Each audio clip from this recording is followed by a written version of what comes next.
وہ تین چیزیں سامنے میں رکھوں گا. پہلی عورت, دوسرا اژدہا اور تیسرا لڑکا. لیکن آج صرف ہم عورت آپ کو ہی سیکھ سکیں گے. بائبل مقدس کے اس حوالہ میں سے جو آپ کے سامنے پڑھا گیا ہے, اس میں جو عورت ہے اس کا ایک نشان دکھایا گیا ہے. سب سے پہلے اس کا ایک نشان دکھایا گیا ہے, اور وہ بھی زمین پر نہیں بلکہ آسمان پر. یوحنا عارف کو آسمان پر ایک عورت کا نشان دکھایا گیا ہے. یوحنا اس وقت بھی آسمان پر ہے. چوتھے چیپٹر سے میں جب اس کو آسمان پر اٹھا لیا گیا اور اس کو مکاشفہ لکھنے کو دیا گیا, اس کو آسمان پر وہ سب چیزیں پہلے دکھائی جا رہی ہیں. وہ اپنی آنکھوں سے ان چیزوں کو دیکھ رہا ہے, پھر وہ ان کو تحریر کرتا ہے. جس کو خدا کہتا ہے کہ اس کو لکھ, وہ لکھتا ہے, اور جس کو خدا کہتا ہے کہ اس کو نہ لکھ, وہ نہیں لکھتا. یعنی یہاں پر اس ابھی تک یوحنا عارف آسمان پر ہے. اس نے بہت سارے منظر آسمان پر دیکھے. اس نے خدا کے تخت کی رویا کو دیکھا, پھر اس نے 24 بزرگوں کو دیکھا, اس نے لاکھوں لاکھ فرشتوں کو دیکھا, کروڑوں کو فرشتوں کو دیکھا, اور اس نے بنا کی حمد ہوتے ہوئے دیکھا. اس نے خدا کی تمجید ہوتے ہوئے دیکھا. اس نے اور بہت سارے فرشتوں کو دیکھا. پھر اس نے ایک ایسی کتاب کو دیکھا جو اندر اور باہر سے لکھی ہوئی تھی, اور اس پر 7 مہریں لگی ہوئی تھی, اور اس کو کوئی کھولنے کے لائق تک نہ تھا. اس کتاب کو بھی اس نے دیکھا. پھر ایک ایک مور جب اس کی کھلتی ہے وہ دیکھ رہا ہے, اور اس طرح یوحنا عارف وہ سارے مناظر اپنی آنکھوں سے دیکھتا جا رہا ہے, اور ان کو وہ لکھتا ہے. جب ہم 12ویں باب میں آتے ہیں, پچھلے ہفتے ہم نے 2 گواہوں کے بارے میں سیکھا جو 11ویں باب کے اندر ہے, اور آج اس عورت کے بارے میں سیکھیں گے. یہ وہ عورت ہے جس کا نشان آسمان پر یوحنا عارف نے دیکھا کہ وہ نشان کیسا بڑا ہے. یعنی ایسا عجیب نشان ہے, عجیب و غریب نشان ہے کہ وہ اس عورت کو دیکھتا ہے. وہ ایسی عورت ہے جس نے سورج کو یعنی آفتاب کو اوڑھا ہوا ہے. عجیب منظر ہے. اور وہ دوسرا دیکھتا ہے کہ وہ عورت جو ہے اس کے پاؤں کے نیچے چاند ہے. ایو کہتے ہیں کہ وہ چاند پر کھڑی ہے, اور آفتاب کو اس نے اوڑھے ہوئے ہے. اور پھر تیسرا ایک اور نشان بھی اس میں وہ دیکھتا ہے, اور وہ یہ کہ اس نے 12 ستاروں کا تاج بھی اپنے سر پر پہنا ہوا ہے. وہ جب یہ دیکھتا ہے تو آپ امیجن کیجئے یہ کتنی عجیب و غریب تصویر ہے. ایسی کوئی دنیا کے اندر عورت نہیں ہے. آپ کسی بھی ملک کے اندر جائیں, آپ کو چھوٹے قد کی عورتیں تو ملیں گی, آپ کو بڑے قد کی بھی عورتیں ملیں گی, آپ کو پتلی عورتیں بھی ملیں گی, آپ کو موٹی عورتیں بھی ملیں گی, لیکن آپ کو ایسی عورت نہیں ملے گی جس کے سر کے اوپر آفتاب ہو. یعنی اس نے آفتاب کو اوڑھا ہوا ہو. آپ بہت ساری عورتوں کو دیکھیں گے, وہ اوڑھنی ہے تو اوڑھتی ہے, وہ رنگین اور شیشے لگے ہوئے جو ہے اور کڑھائی نکلے ہوئے دوپٹے تو اوڑھتی ہے, لیکن آپ کسی عورت کو نہیں دیکھیں گے جس نے سورج کو اوڑھا ہوا ہو. اور یہاں پر یہ تصویر یوحنا عارف دیکھ رہا ہے, تو یہ منظر دیکھ کر یوحنا عارف کچھ چونک نہیں گیا, وہ حیران نہیں ہو گیا, کچھ ششدر نہیں ہو گیا, نہ وہ پریشان ہوا ہے, نہ اس نے غم کیا ہے, نہ اس کو کچھ ہلچل ہوئی ہے. وہ بالکل نارمل حالت میں ہی رہا, کیونکہ ایسے مناظر تو وہ آسمان پر وہ دیکھ چکا ہے. اب صرف اس کو جب یہ عورت دکھائی گئی ہے, عورت دیکھنے کے سبب سے اس کے اندر نہ تو خوشی پیدا ہوئی نہ غم پیدا ہوا, اور جیسا اس کو دکھایا گیا ویسا ہی اس نے تحریر کر دیا, اس نے لکھ دیا جیسا اس نے دیکھا. اس نے اس عورت کے سارے اس تصویر کشی کو اپنی اس مکاشفہ मुकाशवा की किताब के अंदर लिख दिया। और जब इसको लिख रहा है तो ये औरत एक जो ये लिबास पहने हुए है, तो ये क्या चीज जाहिर करती है? ये वो चीज जाहिर करती है, यानी कि वो सूरज जो उसने ओढ़े हुए है और 12 सितारे जो उस ताज उसने पहना हुआ है, ये उसकी हशमत को जाहिर करता है, ये उसके जलाल को जाहिर करता है, ये उसे मुमताज करता है, ये उसे अलग कर देता है दूसरों से, दूसरों की शख्सियत से उसको अनोखा कर देता है। ये सारा को जो वो तस्वीर कशी की जा रही है, ये खुदा ने उसको उन सब से जुदा कर दिया, अलग कर दिया कि ये औरत जो है, ये अजीब औरत, अलग औरत, मुमताज औरत, शान वाली औरत, जलाली औरत, बेमिसाल औरत है। और इसके बारे में खुदा का कोई मंसूबा है, इसके बारे में खुदा का कोई इरादा है। यूहन्ना को आसमान पर यह निशान दिखाया गया, तो आसमान पर तो ऐसी कोई औरत नहीं, ना जमीन पर।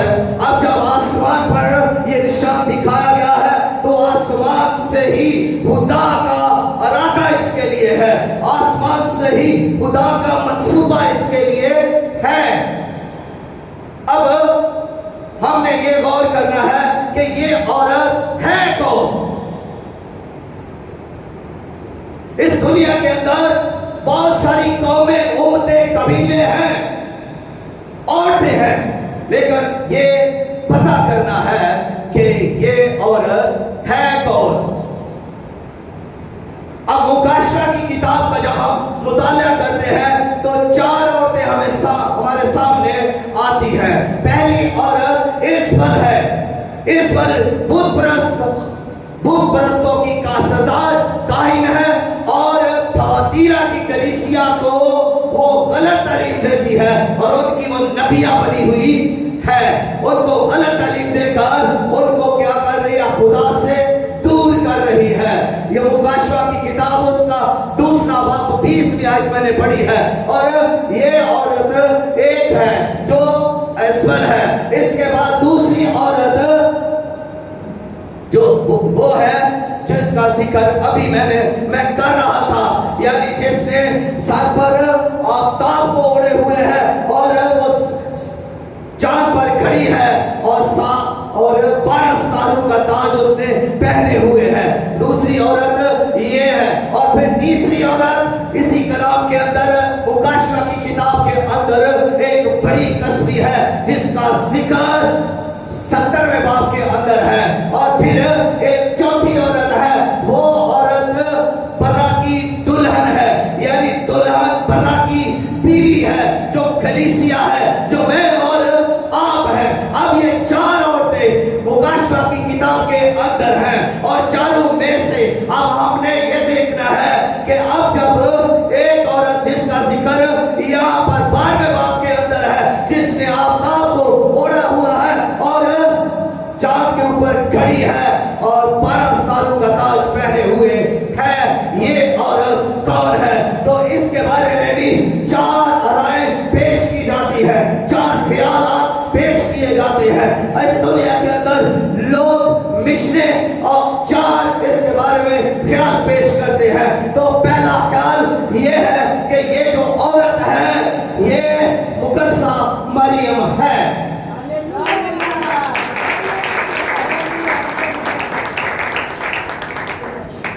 खुदावंद आपको बरकत दे।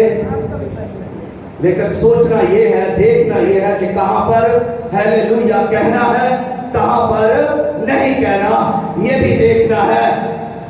ये मुकस्सा मरियम के बारे में पहला ख्याल है कि ये औरत मुकस्सा मरियम है। तो ये ख्याल है, ये रोमन कैथोलिक मिशन जो है, ये उनका ख्याल है कि ये मुकस्सा मरियम है। अगर ये मुकस्सा मरियम है तो फिर وہ اس کو اس لیے کہتے ہیں کہ اس نے لڑکے کو جنم دیا. یہ حاملہ ہوئی, اس کو درد سال لگے اور اس نے ایک لڑکے کو جنم دیا. لیکن مفکرین اس بات پر متفق نہیں ہیں. لوگ آج بھی جو مفکرین ہیں, مفسرین ہیں, کتابیں لکھنے والے اور جو بائبل کے ریسرچر ہیں, وہ اس بات پر متفق نہیں ہے کہ یہ عورت مقدسہ مریم ہے. اگر یہ مقدسہ مریم ہے تو اس عورت کو بڑی مصیبت میں سے گزرنا ہے. ٹھیک ہے, مقدسہ مریم نے ایک بیٹے کو جنم دیا. ٹھیک ہے, مقدسہ مریم کو درد سال لگے, اور یہ بھی ٹھیک ہے کہ اس کی مخالفت کرنے کے لیے ہیرودیس بادشاہ آیا. اس نے 2 سال کے بچوں کو قتل کروا دیا. یہ ٹھیک بات ہے, اور ان کو یہاں سے بھاگنا پڑا. وہ مصر میں بھاگ گئے, لیکن وہ مصر سے واپس بھی آئے. وہ مصر سے واپس بھی آئے. اس لیے اب مقدسہ مریم اگر یہ ہے, یہ عورت ہے, تو پھر جب تو پہلی شرط اس کے لیے ہے کہ اس کو بڑی مصیبت میں سے گزرنا پڑے گا. لیکن مقدسہ مریم تو مر چکی ہے. مقدسہ مریم اب زمین پر نہیں ہے. مقدسہ مریم جب زمین پر نہیں ہے تو وہ 7 سالہ جو ابلیس کی حکومت ہے, جو ایک بڑی مصیبت ہے, اس میں سے نہیں گزر سکتی. اس میں سے زندہ گزرے گی. جو زندہ عورت ہے وہ اس میں سے گزرے گی. لیکن مقدسہ مریم تو پہلی صدی میں ہی اس فانی دنیا سے کوچ کر کے, ریلت کر کے آسمان پر چلی گئی. اس لیے مقدسہ مریم یہ عورت نہیں ہے. پھر دوسرا خیال, کچھ لوگ یہ کہتے ہیں کہ یہ کلیسیا ہے. دوسرا خیال عورت کے بارے میں کہ یہ عورت کلیسیا ہے. اب آپ سوچئے کہ کلیسیا جو مسیح کی دلہن ہے, مسیح کے لوگ ہیں, اب یہ کلیسیا کیا بچے کو جنم دے سکتی ہے؟ یہ کلیسیا کیا مسیح کو جنم دے سکتی ہے؟ یہ تو خود مسیح کی دلہن ہے, اور دلہن خود مسیح کو جنم نہیں دے سکتی. اور دوسری بات یہ ہے کہ یہ کلیسیا اس بڑی مصیبت سے پہلے ہی آسمان پر اٹھا لی جائے گی, اور یہ بڑی مصیبت میں سے نہیں گزرے گی. اس لیے یہ خیال بھی غلط ہے. تو پھر اس کے بارے میں تیسرا خیال پیش کیا جاتا ہے, اور تیسرا خیال جو پیش کیا جاتا ہے آپ بھی سن کر حیران ہو جائیں گے. عجیب خیال پیش کیا جاتا ہے. کئی بار لوگ پریچ تو کرتے ہیں, لوگ بائبل کی پریچنگ تو کرتے ہیں, لوگ خدا کے کلام کو تو بیان کرتے ہیں, لوگ کتابیں تو پڑھتے ہیں, لیکن خیال بڑے عجیب بیان پیش کر دیتے ہیں. انہوں نے کہا یہ عورت خود خداوند یسوع مسیح ہے. اب حیران ہوں گے آپ بھی کہ خداوند یسوع مسیح جب خود ہے تو ایک آدمی خود کیسے جنم کسی لڑکے کو دے سکتا ہے؟ جب یہ خداوند یسوع مسیح ہے, جب خداوند یسوع مسیح ایک مرد ہے, بچہ مرد ہے, تو وہ مرد کیسے اور جنم دے سکتا ہے؟ اس دنیا کے اندر ایسی کوئی مثال ہمیں نہیں ملتی. اس لیے یہ خیال بھی غلط ہے. اب چوتھا خیال جس کے بارے میں بہت سارے مفکرین متفق بھی ہیں, اور میں بھی اس پر متفق ہوں, اور آپ بھی اس پر متفق ہی ہوں گے, اور وہ چوتھا خیال اس عورت کے بارے میں یہ ہے کہ یہ عورت اس بنی اسرائیل ہے. بنی اسرائیل قوم ہے, बनी इसराइल कौम को खुदा ने चुना। खुदा ने कहां से लिया? अब्राहम से इसहाक से याकूब से 12 कबीले, और ये सब जो है एक कौम बन गई। और इस कौम से खुदा प्यार करने लगा, इस कौम से खुदा वादे करने लगा, इस कौम को खुदा बरकत देने लगा, इस कौम को खुदा बढ़ाने लगा, इस कौम को खुदा ने नबी दिए, इस कौम को खुदा ने फज़ाइल दिए, इस कौम को खुदा ने बढ़ाया, इस कौम को खुदा ने मुमताज किया, इस कौम को खुदा ने दुनिया की कौमों में से चुनकर अलग किया ताकि ये मेरी खास कौम ठहरे। इस कौम को पर खुदा का आसमान खुला, इस कौम पर कौम को खुदा ने आसमानी का मन बरसाया, फरिश्तों की खुराक खिलाई, और इस कौम के लिए खुदा बोलता रहा। इस कौम को खुदा ने कलाम दिया, नबी दिए, इनकी रहनुमाई की। जब ये बियाबान में से गुजर रहे हैं तो ना इनके कपड़े फटे, ना इनकी जूतियां फटी। ये 40 साल उस बियाबान में मूसा की रहनुमाई में सफर करते रहे। खुदा इनको ताकीद करता रहा, खुदा इनके साथ चलता रहा, खुदा इनको हुक्म देता रहा कि गुनाह ना करना, बदी ना करना, बुतपरस्ती ना करना, ज़नाकारी ना करना, चोरी ना करना, हसद ना करना, बुराई औरत का, तो हमसाए की औरत का लालच ना करना।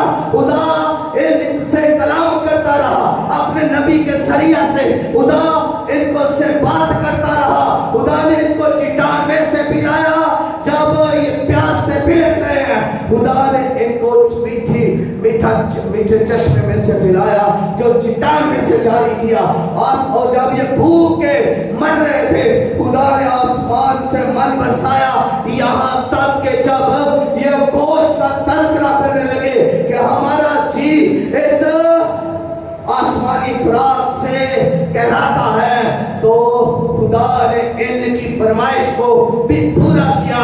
इन्होंने कहा हमें खाने के लिए गोश्त चाहिए। खुदा ने कहा मैं इनको खाने के लिए गोश्त दूंगा। और मूसा ने कहा खुदावंद 6 लाख तो इनकी फौज के अंदर सिपाही प्यादे हैं, और बाकी इनकी बीवियां, इनके बच्चे, ये तो तकरीबन 20 लाख तक बनते हैं। इतना गोश्त कहां से आएगा? खुदा ने कहा मूसा क्या मेरा हाथ छोटा हो गया है?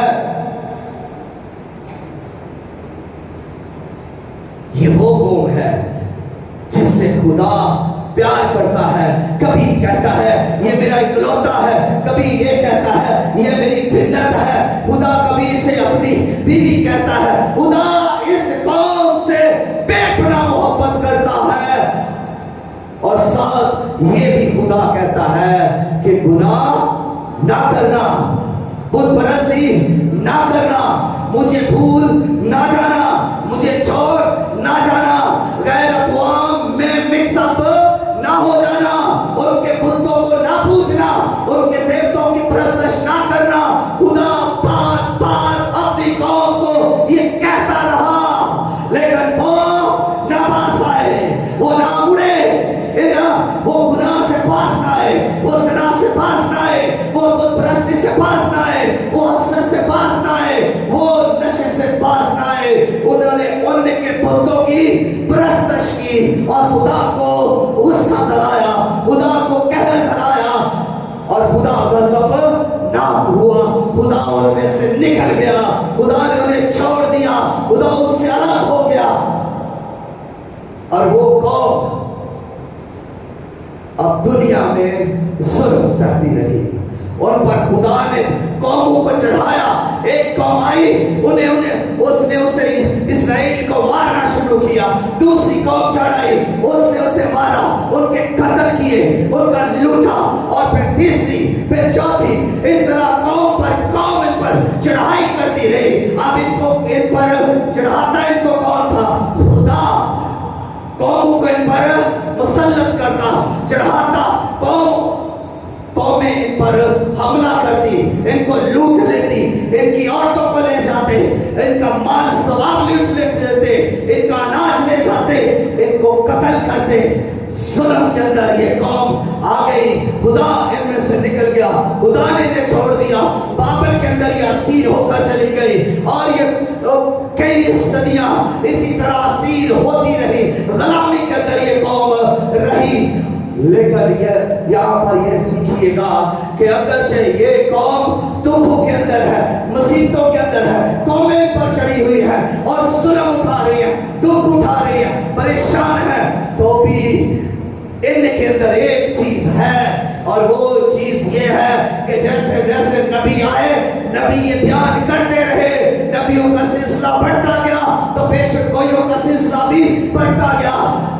एक नबी आकर ही कहता है कि वो कुंवारी से पैदा होगी, दूसरा नबी कहता है वो बैतलहम में पैदा होगा, यानी मसीह के बारे में बेशक गोया उसकी पैदाइश के बारे में बताई गई, उसके नाम के बारे में, उसकी जात के बारे में, उसके खानदान के बारे में, उसकी नस्ल के बारे में, उसके कबीले के बारे में बताया गया। और ये सब कुछ अगर देखे तो ये बनी इस्राएल कौम के अंदर ही है। अगर कबीला देखे तो यहूदा बनी इस्राएल का ही कौम का कबीला है। और मुकस्सा मरियम और यूसुफ भी तो इन्हीं कबीलों में से थे। और फिर दाऊद की नस्ल, तो दाऊद भी तो इसी इस्राएली कौम में से थे। अब जब ये सब कुछ हम सीख लेते हैं, पढ़ लेते हैं, जान लेते हैं, तो फिर हम इस नतीजा पर पहुंचते हैं कि खुदावंद यीशु मसीह इब्रानी नस्ल से, यानी इस्राएली कौम से, यहूदी कौम से ही है। और इस लड़के की पैदाइश जो होनी है, जिस औरत से पैदाइश होनी है, वो औरत बनी इस्राएल है। और जो लड़का पैदा हो रहा है वो खुदावंद यीशु मसीह है। और यीशु मसीह ही क्यों?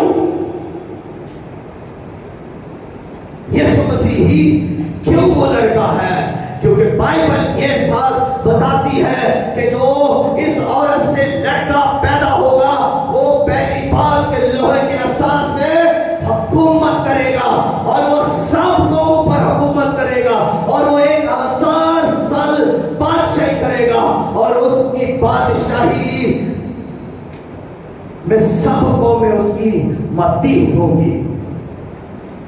जब ये बात हम सीखते हैं तो हमें दुनिया के अंदर कोई भी ऐसी हस्ती, ऐसी पर्सनालिटी, ऐसी शख्सियत नहीं मिलती जो लोहे के असर से हुकूमत करे। बादशाह बहुत है, हालेलुया हालेलुया आप कह सकते हैं। बहुत सारी पर्सनालिटीज हैं जो बादशाह कर रही है, लेकिन वो लोहे के असास से हुकूमत नहीं कर रही। और खुदावंद ने भी कहा याकूब के घराने से हुकूमत यानी तख्त, ये सल्तनत कभी ना छूटेगी, मैं उसे उसके बाप का तख्त दूंगा। अब खुदावंद यीशु मसीह ही वो शख्सियत है, वो बच्चा है जो इस औरत से पैदा होने वाले थे। बात क्लियर यहां तक हुई कि वो औरत कौन है? वो औरत बनी इस्राएल कौम है। और जो बच्चा पैदा होने वाला है वो बच्चा खुदावंद यीशु मसीह है, जो सब कौमों पर लोहे के असर से हुकूमत करेगा। और इसके बारे में हम सीखते हैं कि ये औरत हामला है। ये औरत क्या है? इसकी तस्वीर जो यूहन्ना आरिफ ने आसमान पर देखी, वो इसके साथ साथ पहले जो हमने सीखा कि इसने आफताब को ओढ़े हुए है और ये चांद के ऊपर खड़ी है, और फिर ये कि इसने 12 सालों का ताज पहना हुआ है। इस तस्वीर को थोड़ा और देखें तो फिर यूहन्ना आरिफ ये भी बताते हैं कि ये औरत हामिला थी और इसको दर्दे सह भी लगे हुए हैं और ये दर्दे सह से चिल्लाती है। अब ये चीज जो है इसको सीखते हैं कि ये दर्दे सह इसको औरत को कब लगे। अब जब हम देखते हैं कि 2000 साल से बनी इसराइल कौम मुख्तलिफ जगह से दुख उठा रही है, इस पर कौमें चढ़ी है, ये कौमों में गुलामी कर रही है, ये मार खा रही है, ये जलील हो रही है, तो ये इसके लिए दर्दे सा है, यानी कि ये 2000 साल दर्दे सा में ये औरत रही। बनी इसराइल कौम 2000 साल तक गुलामी में दुख उठाती रही, चीखती और चलाती रही। ये है दर्दे सा। अब बाबल पहली गुलामी इसकी मिस्र के अंदर थी जो 400 साल थी, लेकिन इसके बाद भी जब इन्होंने बुत परस्ती की, जब इन्होंने खुदा को छोड़ दिया और खुदा इनमें से निकल गया, फिर भी ये मुख्तलिफ जगह पर कैद हुए, असीर हुए, गुलाम हुए। बाबल के अंदर इनकी बहुत बड़ी गुलामी है। बाबल का बादशाह नबूकदनेस्सर इनको असीर करके अपने मुल्क के अंदर ले गया और उसने इनको गुलामी के अंदर रखा। कई सदियां ये गुलामी के अंदर रही हैं, तो ये इनके लिए दर्दे सा है। अब ये एक पहला है इनके लिए। तो जब ये बच्चा पैदा हो जाता है, जब खुदावंद यीशु मसीह इस दुनिया में पैदा हो जाते हैं, यानी आप ख्याल करते होंगे कि बनी इसराइल कौम ने तो इस यीशु मसीह को पैदा नहीं किया, इसको तो मुकद्दसा मरियम ने पैदा किया है। हाँ, मुकद्दसा मरियम ने पैदा किया है। तो मुकद्दसा मरियम कौन थी? मुकद्दसा मरियम यहूदी थी। मुकद्दसा मरियम दाऊद की नस्ल से थी। मुकद्दसा मरियम जो है वो बनी इसराइल कौम की लड़की थी, वो कौम को प्रेजेंट कर रही है। इसलिए अब मुकद्दसा मरियम जो है वो तो बनी इसराइल ही तो है, उसमें से निकली है। तो इसलिए मुकद्दसा मरियम ने जब खुदावंद यीशु मसीह को जन्म दिया, तो इसके बाद खुदावंद यीशु मसीह ने 3.5 साल खिदमत करके सलीब पर जान दी, मर के दफन हुए और फिर जिंदा हुए और आसमान पर उठा लिए गए। अब ये चीज जो है ये आप इसी चैप्टर में आगे थोड़ा पढ़ेंगे कि वो ये तो आसमान पर वो बच्चा उठा लिया गया, यानी खुदावंद यीशु मसीह को फौरन आसमान पर उठा ले गया। अब आप अंदाजा करें कि क्या खुदावंद यीशु मसीह जिस रोज पैदा हुए और इन पर जब हमला हुआ, तो क्या खुदावंद यीशु मसीह उसी वक्त आसमान पर उठा लिए गए? नहीं, वो मिस्र में गए और मिस्र से वापिस आए और वो परवरिश पाकर 30 साल बड़े हुए और फिर 30 साल के बाद उन्होंने बपतिस्मा लिया, फिर खिदमत की, मौज से किए, तालीम दी, सलीब पर मर गए और दफन हुए और फिर जिंदा होकर आसमान पर चले गए। तो ये सारा एक वक्फा है, ये 3.5 साल का एक वक्फा है। और इसके बाद जब खुदावंद यीशु मसीह आसमान पर चले गए, तो फिर दूसरा एक और वक्फा है, और वो वक्फा ये है कि 2000 साल खुदावंद यीशु मसीह से लेकर जब वो आसमान पर उठा लिए गए, तो अब जब दोबारा आएंगे तब तक का ये सारा सिलसिला खुदावंद यीशु मसीह के आने तक। अब ये औरत कहां पर है? औरत के बारे में लिखा है कि वो बियाबान में भाग गई। ये भी मैं अगली दफा बयान करूंगा कि वो कहां भाग गई, लेकिन यहां पर ये हम नहीं कह सकते कि वो दुनिया में भाग गई, वो बियाबान में भाग गई। और बियाबान का क्या है, कौन सी जगह है जहां पर वो भाग गई, इसको मैं फिर से बयान करूंगा। लेकिन अभी ये बताना चाहता हूं कि ये पहली मुसीबतों में से जब गुजर चुकी है, अब इसके बाद सन 70 में जब खुदावंद यीशु मसीह ने पेशकश की थी कि ये हैकल तबाह हो जाएगी, सन 70 के अंदर तीतस बादशाह ने इसे तबाह कर दिया, यरूशलेम को तबाह कर दिया, फसीलें गिरा दी और इसराइलियों को मारा और इनको कत्ल किया और बहुत सारे लोग कत्ल हुए और बाकी जो बच गए वो उस मुल्क से भाग निकले और वो दूसरे मुल्कों में चले गए। अब जब दूसरे मुल्कों के अंदर चले गए हैं 70 से लेकर 1948 तक ये कौम बनी इसराइल, जिसको यहाँ पर औरत प्रेजेंट किया गया है, ये कहाँ रही, ये कहाँ तितर बितर हो गई, इसका अपना मुल्क खो गया, इसे अपने मुल्क से जलील और खुआर करके इनके बच्चों को, इनके नौजवानों को कत्ल करके इनको वहां से निकाल दिया। तो अब मैं आपके लिए ये पढ़ना चाहूंगा इसकी डिटेल कि वो कहां पर रहे। अब जब वो दुनिया के अंदर फैल गए हैं तो पहली बात ये है कि वो जब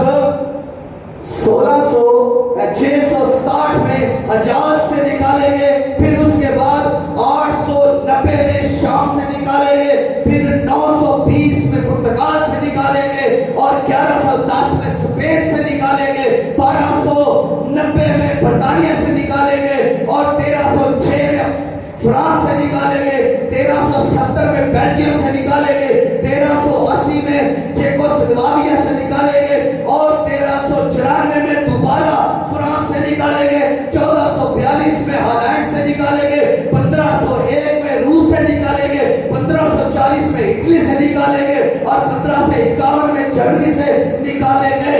और इसके बाद हिटलर ने भी इन पर जुल्म किए। दूसरे जंगे अजीम जब शुरू हुई, जब हिटलर ने तबाही मचाई, हिटलर ने दुनिया में जंग जारी की, तो इसराइल को इसने जलील ख्वार किया, इसराइल पर इसने अटैक किया, इसराइल पर इसने गैसें छोड़ी, इन पर उसने मुख्तलिफ तज़ाम छोड़े, केमिकल छोड़े और इनको बहुत अज़ियत दी, इन पर जुल्म किया, इन पर हिटलर ने तशद्दुद किया और यहाँ तक कि इनके 6 मिलियन लोग मारे गए। कितने लोग? 6 मिलियन लोग इसके हिटलर ने मार दिए। इस कौम को बड़ा दुख सहना पड़ा और दिलाकर इसने 1948 में बनी इसराइल, जिसने अपना मुल्क इसराइल फिर से बनाया, मार्च से वजूद में आया। पाकिस्तान 1947 में बना, लेकिन इसराइल 1948 में बना। अब यहाँ पर जो इसराइली रहते हैं, यहाँ सिर्फ 2 कबीले हैं, अभी 12 कबीले ये दुनिया के अंदर तितर बितर हैं, खोए हुए हैं, इनका कोई अता पता नहीं कि कौन कहां है। अब ये सब इनके साथ हुआ, यूं कहे कि ये 3500 साल तक दुख उठा रहे हैं, 3500 साल तक, यानी मसीह से 1500 साल पहले और मसीह से 2000 साल बाद इतना ज्यादा दुख उठा रहे हैं। तो वजह क्या है? वजह इनके लिए वही है, अहबार उसका 26वां बाब पढ़े, 27वें आयत से आगे पढ़ना शुरू करें तो खुदा ने वही बात की थी कि तुम गुनाह ना करना, बुत परस्ती ना करना, बदी ना करना, लेकिन ये कौम पास ना आई, जिसकी वजह से खुदा ने इनको छोड़ दिया और खुदा इनके दुश्मनों के साथ हो गया। अब जब तक ये कौम वापस नहीं आती, जब तक ये कौम मसीह को कबूल नहीं करती, तब तक खुदा का हाथ दोबारा इन पर नहीं आ सकता।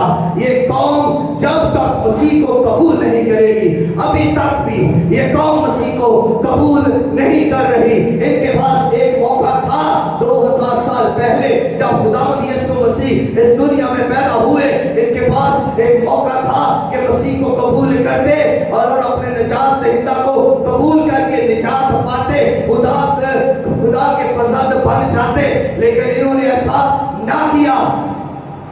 तो फिर सन 70 के बाद इनके लिए दूसरा पीरियड शुरू हुआ दुनिया के अंदर।